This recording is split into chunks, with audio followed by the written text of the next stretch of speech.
शनि देव की छाया जब आप पे पड़ती है तो हमेशा आपका नुकसान होता है। ये गलत मिथ्या है। सूर्य देव हैं, उनके रथ में 7 ही घोड़े क्यों हैं? आपको पता है हमारे पूर्वजों को बहुत सारी चीजें नासा के पता चलने के पहले से पता। आप लोगों ने कभी ध्यान दिया है कि शनि देव की जहां भी आप कभी भी प्रतिमा देखेंगे तो वो काले पत्थरों से बनी होती है या काले रंग की होती है। इनफैक्ट शनि देव का पूरा मंदिर भी ज्यादातर जगहों पे काले पत्थरों से या काले रंग से ही रंगा होता है। कारण क्या है? इसके पीछे भी एक कारण है। एक वक्त था जब सूर्य देव की पत्नी उनसे दूरी बना रही थी, उनसे दूर जाना चाह रही थी और वो अपने माता पिता के पास लौट गई।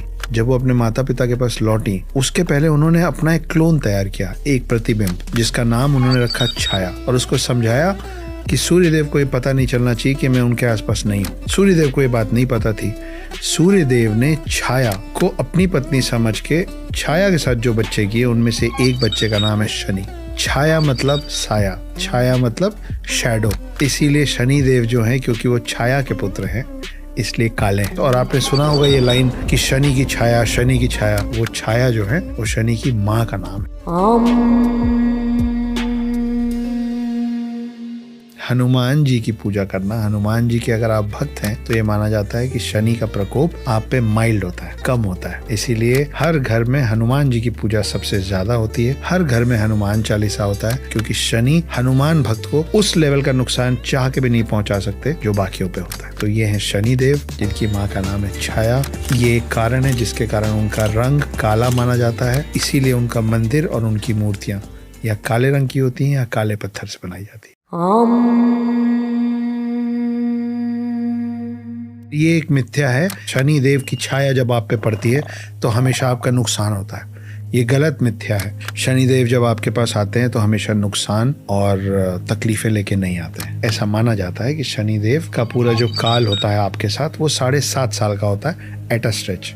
7.5 मतलब 2.5 + 2.5 + 2.5। ये क्या होता है? 7.5 साल का शनिदेव का जो समय है आपके साथ वो 3 हिस्सों में बटा हुआ है, जिसको कहते हैं ढैया। क्या होता है ढैया? ये आपके शरीर में 3 पार्ट्स में डिवाइड हो जाता है। पहला 2.5 साल आपके ऊपरी शरीर में होता है, जिस समय आप मानसिक तौर से जूझते हैं। डिप्रेशन होना, काम में नुकसान होना और अपसेटनेस होना, परेशान होना, तकलीफें झेलना, गुस्सा आना। तो शनि देव के अंदर आपकी जो जो चीजें उस समय आती हैं वो है आपका ब्रेन, आपका दिमाग, आपकी जीवा। इसलिए गुस्से में गलत बातें निकल के रिश्ते खराब होते हैं। आंखों से आपको जो आपका फ्यूचर दिखता होता है वो काला दिखता होता है।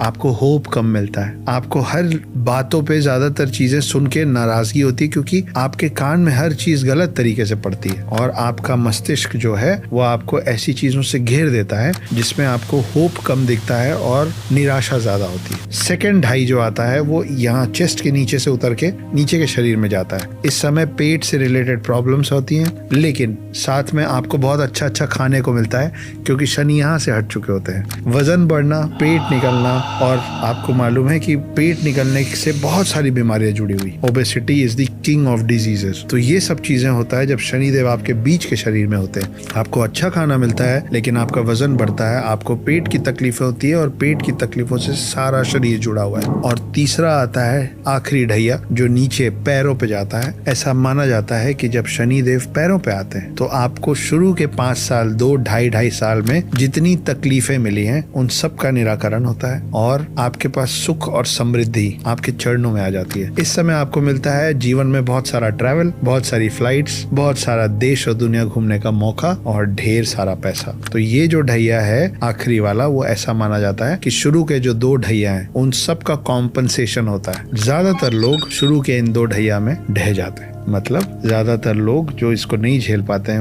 उनकी डेथ शनिदेव के इस प्रकोप के बीच में हो जाती है। और ये भी माना जाता है कि अगर आप 7.5 के बीच में आप चले गए तो आपके पुनर्जन्म की शुरुआत पहले उस 7.5 के बचे साल खत्म करने से होगी। मतलब अगर आपके जीवन में उस जीवन में 2 7.5 या 1 7.5 लिखा है तो उसमें ऐड हो जाएगा वो 7.5 का हिस्सा जो आप पिछले जन्म में कवर नहीं कर पाए। शनिदेव की नजर आप पे हमेशा होती है, कभी खुशी से कभी गुस्से से। जब 7.5 का बुरा वक्त चलता है तब के लिए बोला गया है कि शनि की छाया आप पे अच्छी नहीं है, पर उसके अलग अलग काट, उसके निराकरण भी हमारे वेदों और पुराणों में लिखे हैं, जिसमें सबसे ज्यादा माना जाता है शनिदेव को तेल चढ़ाना।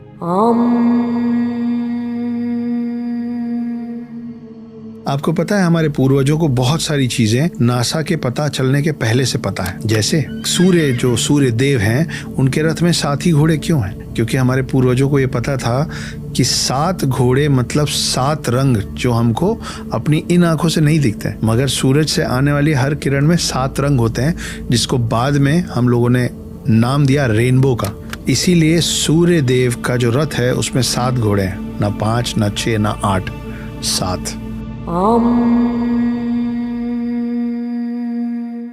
उसी प्रकार हमको पता था कि एक मिल्की वे है ब्रह्मांड में, जिसको हम आकाश गंगा के नाम से जानते थे। मिल्की वे नाम मिलने के पहले से हम नासा का इंतजार नहीं कर रहे थे एक टेलीस्कोप बना के हमको दिखाने के लिए कि मिल्की वे क्या होता है। उसी तरह हमको पहले से पता था कि सौर मंडल, जिसको बाद में सोलार सिस्टम के नाम से जाना गया पूरे विश्व में, उसमें 9 ग्रह हैं, 9 प्लैनेट्स। हाँ, मुझे पता है अब 8 हैं, प्लूटो जा चुका है, मगर उस समय 9 होते थे। और इसीलिए हमारे परिवारों में, हिंदू धर्म में, सनातन धर्म में, हर अच्छे और बुरे काम के अंत में 9 ग्रहों की या तो पूजा की जाती है या उनकी शांति की प्रार्थना की जाती है। मैं क्या कहना चाह रहा हूँ? मैं ये कहना चाह रहा हूँ कि हमारे परिवार में जब कोई पैदा होता है तो 9 ग्रहों को देख के कुंडली बनाई जाती है, और जब किसी की अंत्येष्टि होती है, जब किसी का देहांत होता है, देह मतलब शरीर, अंत मतलब अंत, देह का अंत मतलब देहांत होता है, तो भी 9 ग्रहों की पूजा की जाती है आत्मा की शांति के लिए। हम नए घर में गृह प्रवेश करते हैं तो भी हम 9 ग्रहों की पूजा करते हैं, उन 9 प्लैनेट्स को शांत करने के लिए, अपने वश में अपनी तरफ रखने के लिए। आपने देखा होगा चावल के 9 ढेर पूजा में, उन ढेरों के ऊपर, हर ढेर के ऊपर एक सुपारी, वो डिपिक्शन होता है उन 9 प्लैनेट्स का।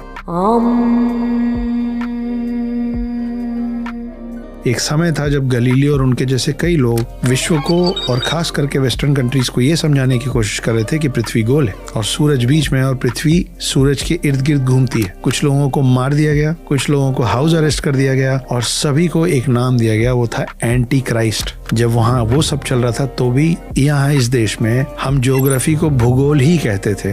भू मतलब लैंड, गोल मतलब गोल। मुझे ये पता है कि उन लोगों को ये सब पता था, मगर मुझे ये नहीं पता है कि मेरे पूर्वजों को, आपके पूर्वजों को, हमारे पूर्वजों को ये सब कैसे पता था बिना इतनी एडवांस टेक्नोलॉजी के जो आज है। तो मेरी मदद कीजिए जानने में कि हम कैसे नासा के फॉर्मेशन के भी पहले से अपने हनुमान चालीसा में अर्थ और सन का डिस्टेंस लिख चुके थे। खोजिए, ढूंढिए, पढ़िए और फिर मुझे बताइए कि मेरे और आपके पूर्वजों को इतने टेक्नोलॉजी के पहले से इस तरीके के जटिल सवालों का जवाब कहाँ से मिला।